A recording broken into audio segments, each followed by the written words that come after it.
Okay, so dear Dhamma practitioners, this is our ongoing meditation session.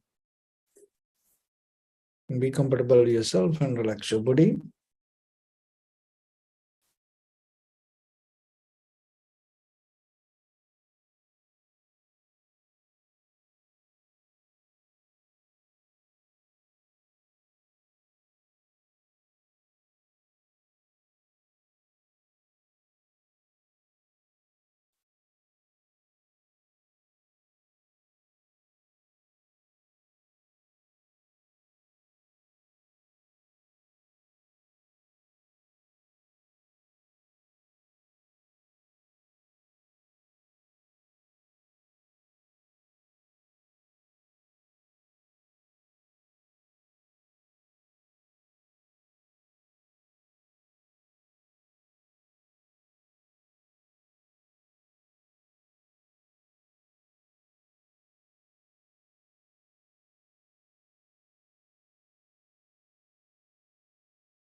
Okay, so dear Dhamma practitioners, be comfortable yourself and relax your body. And keep your back straight, neck head straight, hip on line, and your right palm on your left. So gently close your eyes and bring your attention to this bell sound. And while you're focusing to the sound, mentally relax your body, relax your mind, and relax your breathing with your thoughts. So do nothing extra. Just follow the sound, please.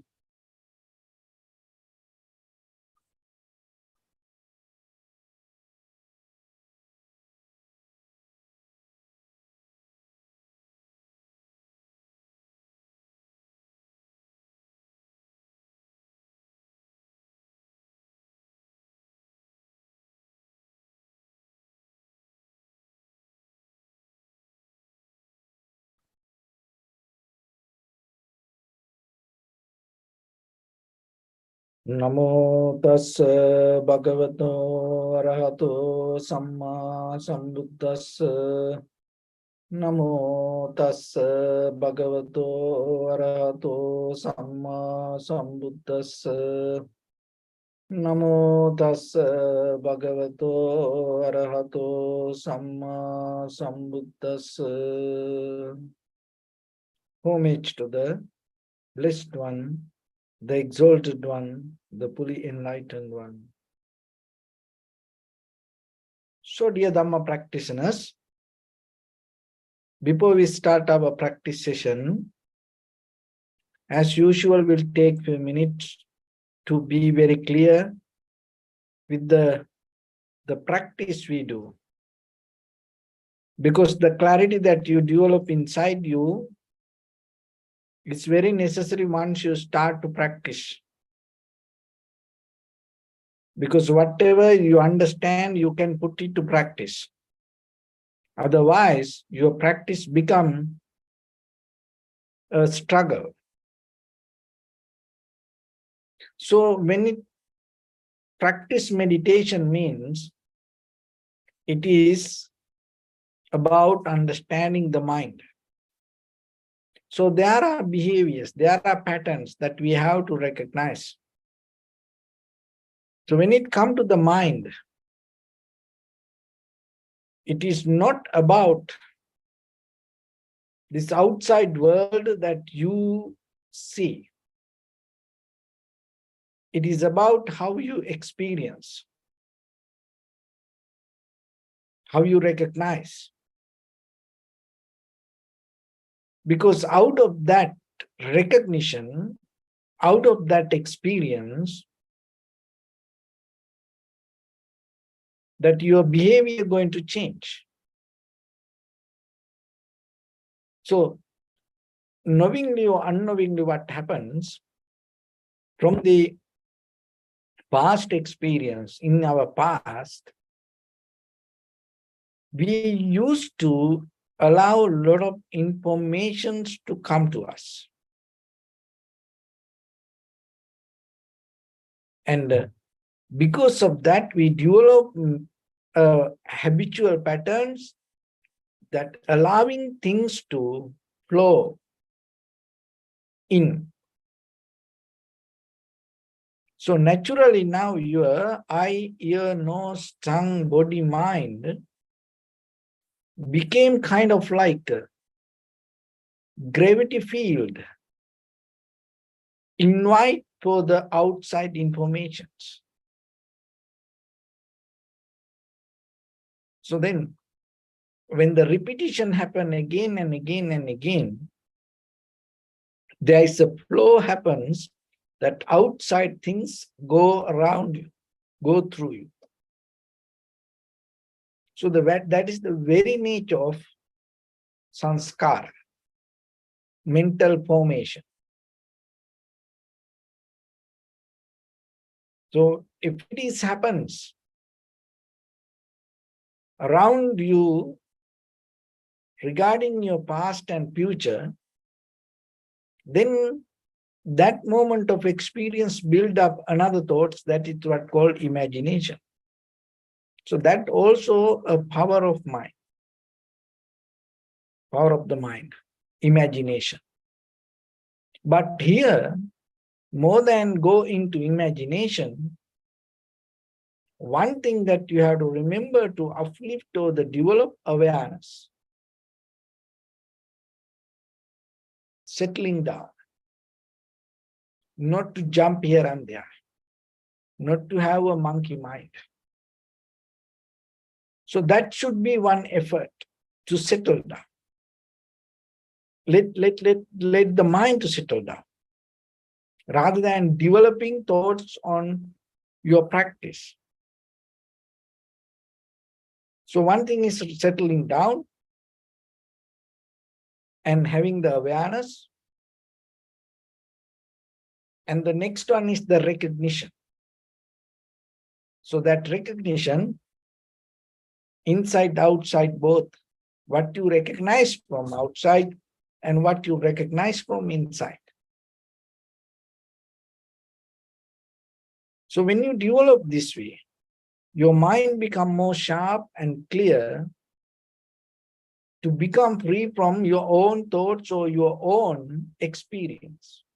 So you are not become biased to your moment of experience or your thoughts, your history.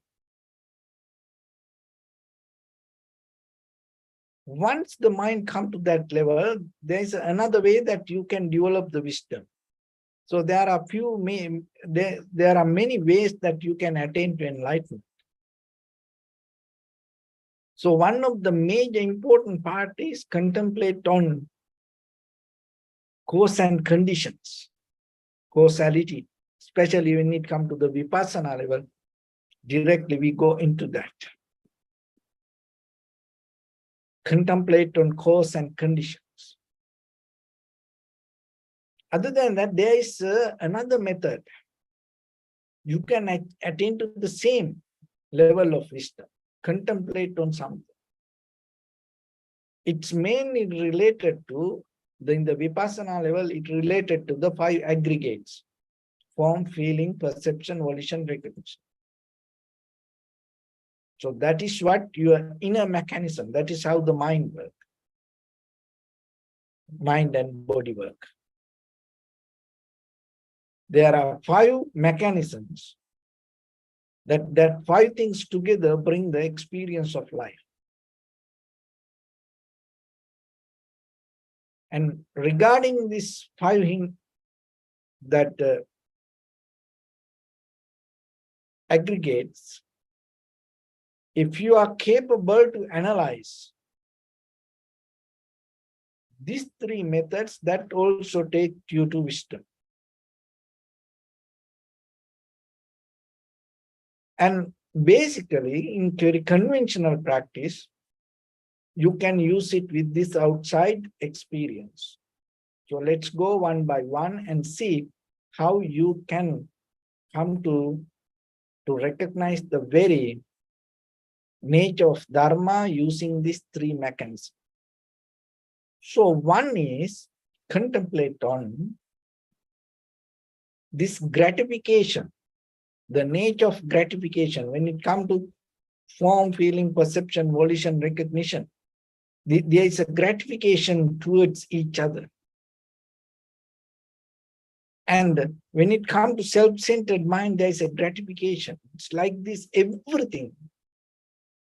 So basically, inside, outside, all exist with the certain kind of gratification. So learn to see it. Contemplate on it. And rather than settling down with the object and go beyond the object and see the very behavior or the character of the object. How this object arises, for what this object arises. What is the very mechanism or the purpose of this? Then you will see it's all about gratification, grasping, clinging, going around, pulling towards.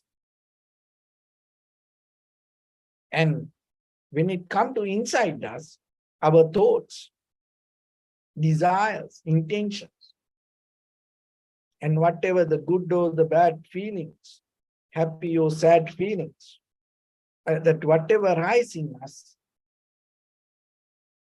have this nature, grasping nature.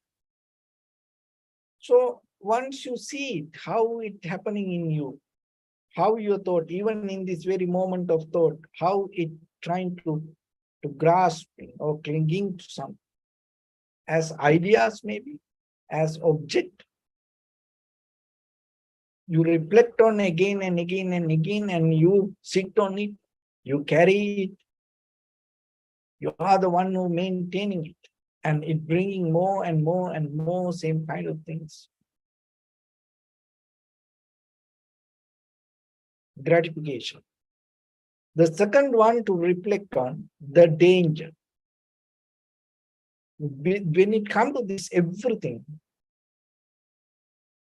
the gratification come out of, come closer, but still there is a danger, this all going to disappear. Uncertain, and we don't know what will happen in the very next moment. No one can guarantee about it. No one can make a plan regarding your next moment. Of course, we can do that, but there's no guarantee that it's going to happen 100% exactly like that. Another way, anything can happen in any ways.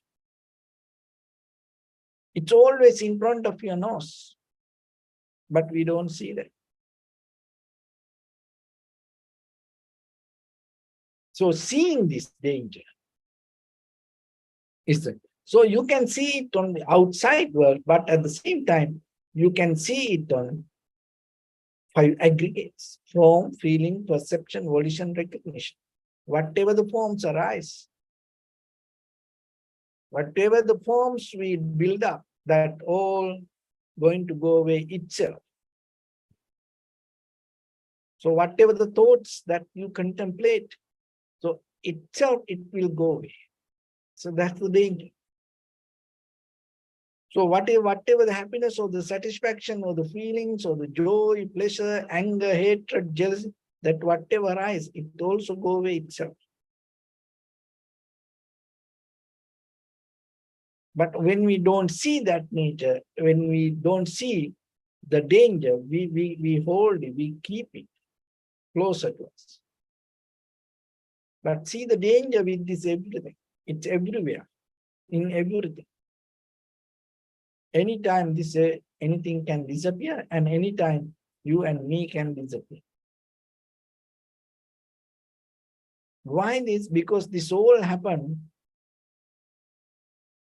depend on many reasons, cause and conditions. So then, contemplate on it once a while at least. Because one day you're going to experience it suddenly. And that day, then you're not going to collapse.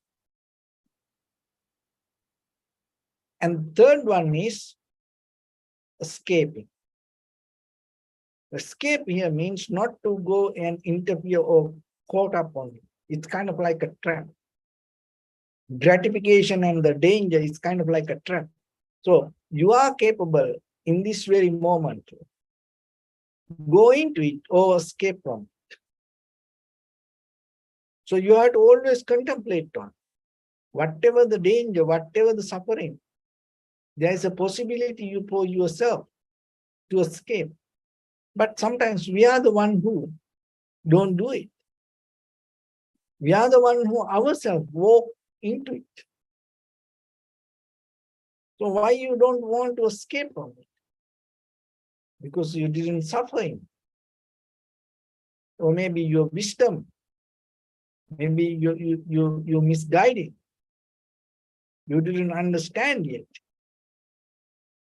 That's why the first two things, when you contemplate again and again and again, you are capable to see the method to escape.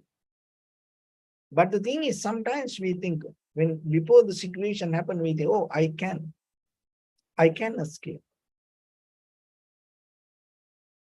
I'm not going to go that far. I will just try a little bit and come back. And that is how we always think. But once we enter, maybe we can't find the way back.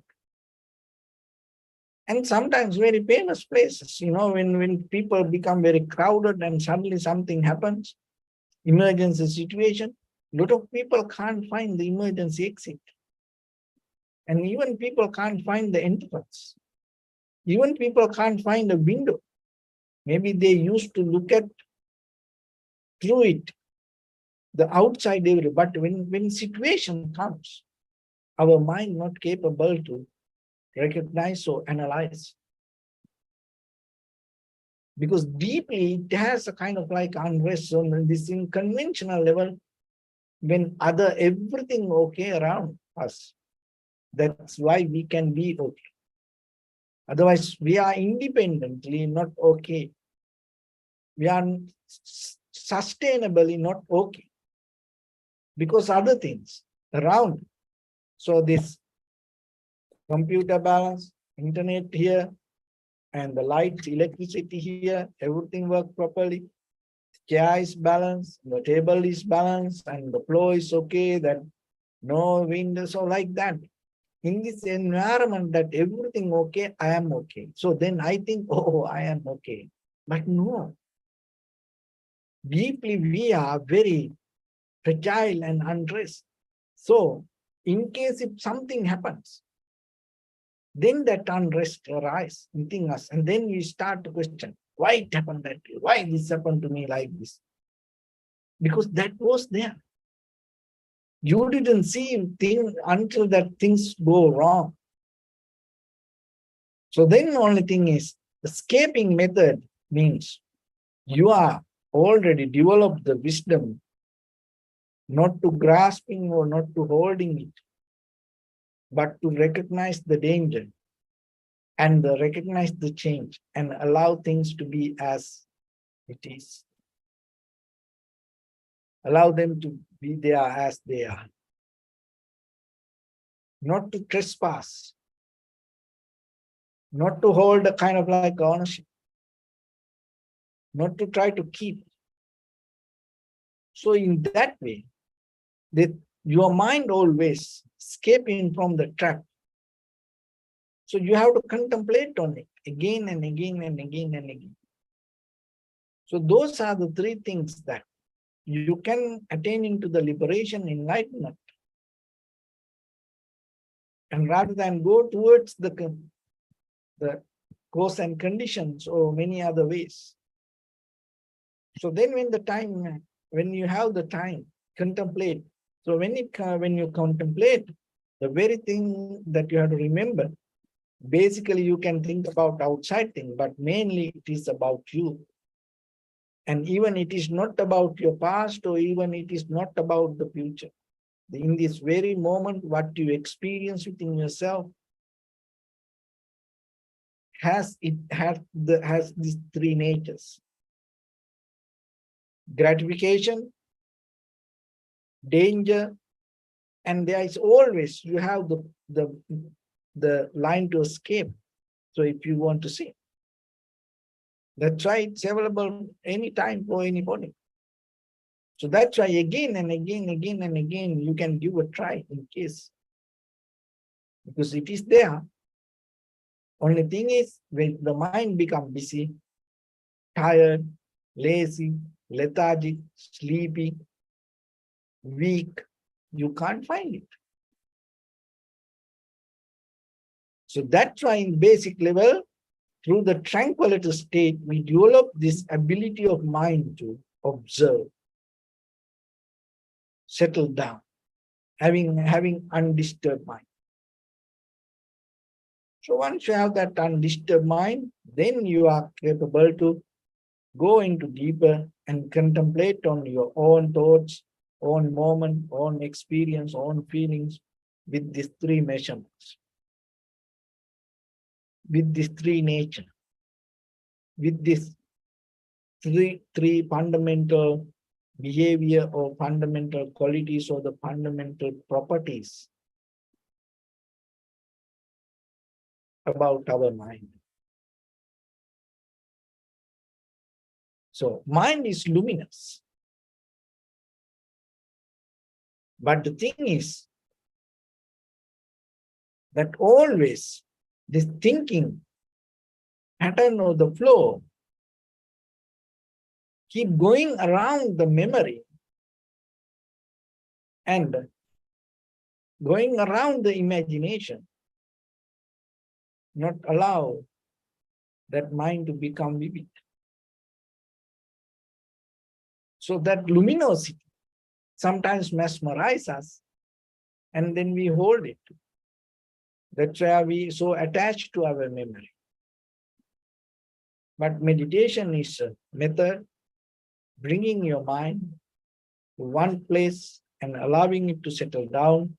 Basically, in the beginning, you develop the awareness, sharpness, clarity, and at the same time, ardently, with the kind of like a very enthusiastic mind, with some kind of lightness, satisfaction, not thinking about disappointment or kind of like a sadness, worry, kind of like with the long pace, thinking, man, this life is suffering, I need to get out of it. You can't. That's why the very first thing, ardently, that's how you have to bring the mind clear, then the clarity and the awareness, the recognition. And then at the same time, you have to unify it. You have to bring all together. Compost, to bring everything, you need to tie together. That means all thoughts, energy, awareness, attention, the strength. You have to all tie together.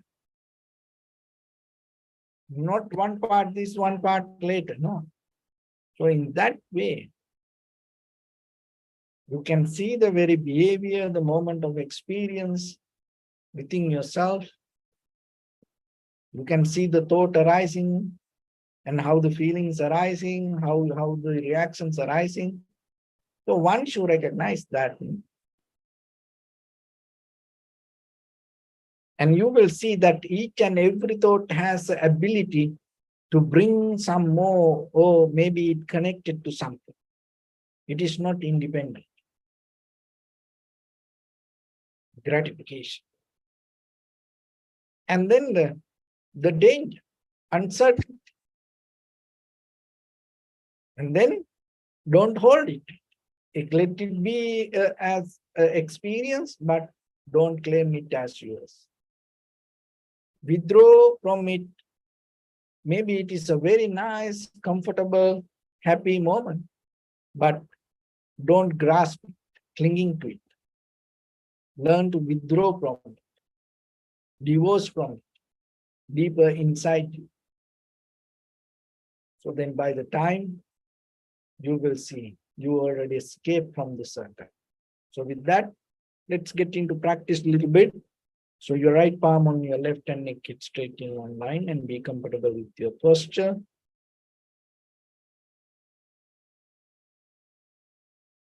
So bring your attention to your body and scan head to toes yourself. And say Supateva, or may I be well and happy 3 times.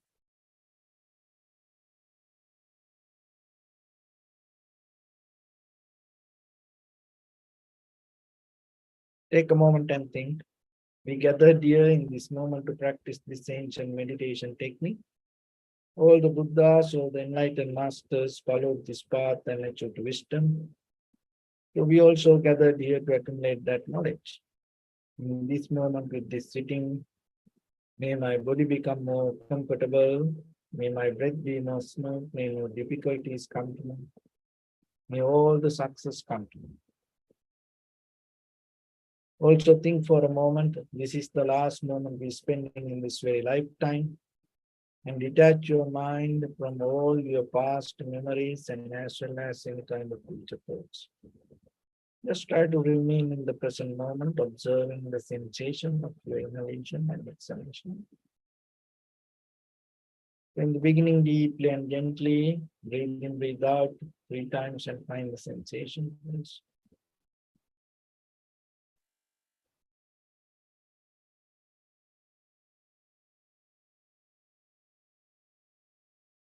Allow your inhalations, exhalations happen itself. When it happens through the sensation, recognize it, do nothing extra.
Bring your attention to your body, please. Observe your posture.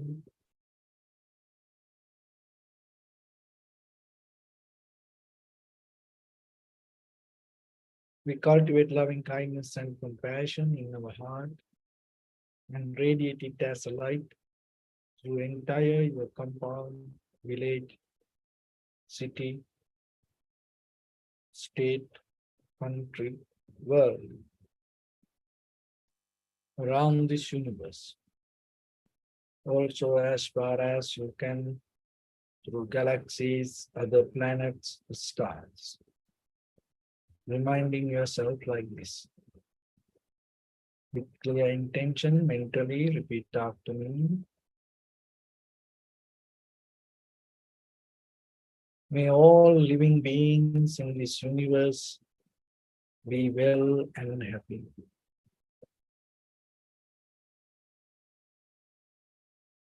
May everyone be happy and safe. And may their hearts be filled with joy. May all living beings remain in security and in peace. Beings who are frail or strong, tall or short, big or small, visible or not visible, near or far away, already born or yet to be born.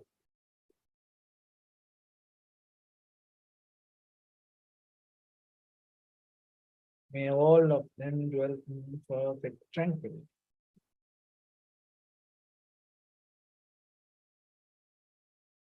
Let no one do harm to anyone. Let no one put the life of anyone in danger. Let no one out of anger or ill will wish anyone any harm.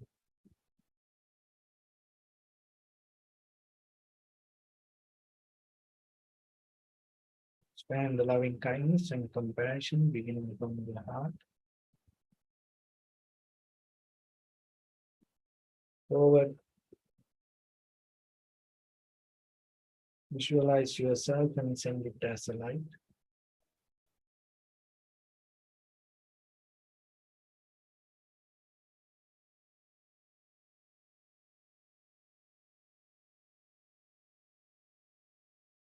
Your backside.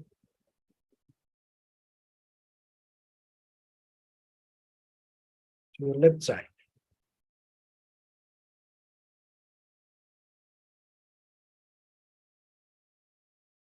And to your right side.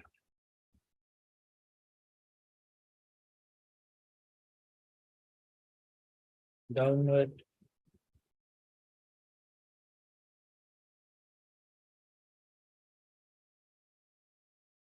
And upward.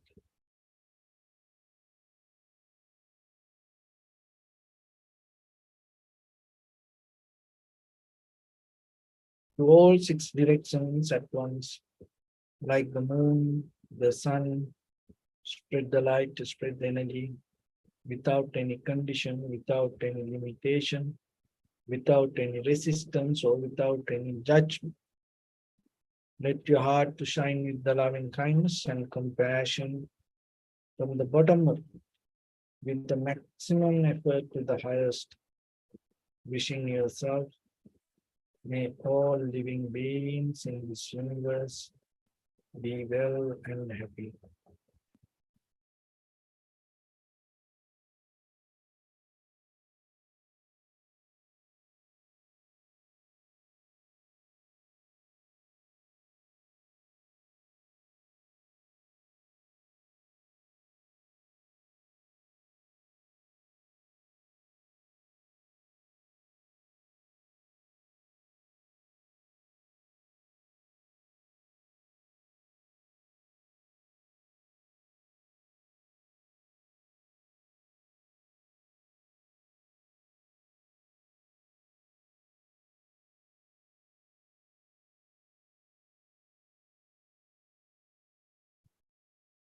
Say sadhu, sadhu, sadhu. So first of all, we offer this practice to the great qualities of the Buddha, Dhamma and the Sangha. Also by the power of this meritorious deed, may all of us attain to the supreme bliss of Nibbana. May all your guardian angels and deities will receive these merits and increase their longevity and protect all of you from any kind of planetary influences or any ill effects. Ittavata chami sampadam punya sampadam sabbe deva numodam sabba sampatti siddhya sabbe bhuta numodam sabba sampatti siddhya sabbe satta numodam sabba sampatti siddhya Imaya Dhamma Nudhamma Patipattiya Buddham Pujim Dhammam Pujim Sangham Pujim Addaya Imaya Patipattiya Jati Jara Vyadi Maranam Haparidum Swami Idamme Punya Kammanga Savakya Vahangatu Sabba Dukkha Pamujatu. Yes.